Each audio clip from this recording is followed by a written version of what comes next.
I would like to talk to you, my viewers, about a bipolar manic episode I actually went through.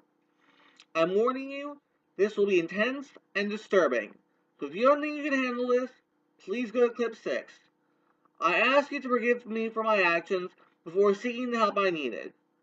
I think this is just the best way to travel inside the head of a person undergoing bipolar manic episode for those who haven't been through one, either themselves or those around them.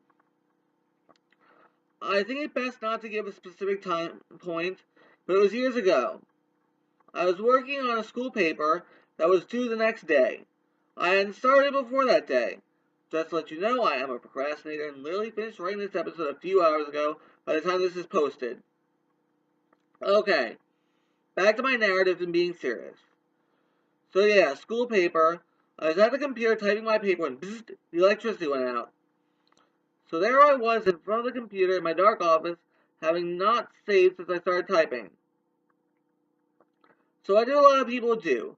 I screamed as loud as I could. That was when I went manic. I was completely gone.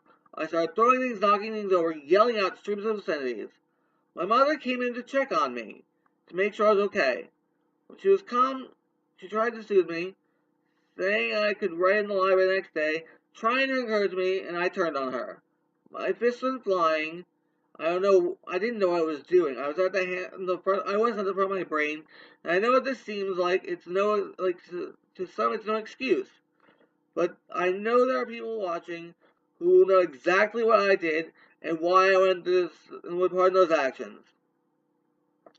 I went at it, and there was the sight of one thing that snapped me back: blood. I saw my mother bleeding on the floor, her arms up trying to deflect my blows. The red brought me back to the what have I done state. I sank to my knees, wrapped my arms around my mother, and cried for almost an hour, and my mom just stayed with me, hugging and crying too. Just a situation that I could snap so far as to pummel the woman who gave birth to me, who raised me, who loves me unconditionally. How could I have done this? The feeling was awful. I would hate myself, but I know I wasn't myself, and I've accepted this as a mistake not to repeat. Hating yourself is counterproductive and only causes future problems in life. I've learned that you shouldn't be sorry for something that is not your fault. If I could go back in time and not do this, I would. But then you have to remember that you can't control the would haves, the should haves, and could haves. Focus on what you can change: the wills, the shalls, and the cans. This is the best way to live life. The story of a manic bipolar episode was this story of my bipolar episode was the second most horrifying thing I've ever done in my entire life. I may decide to share that story with you, but now is not the time.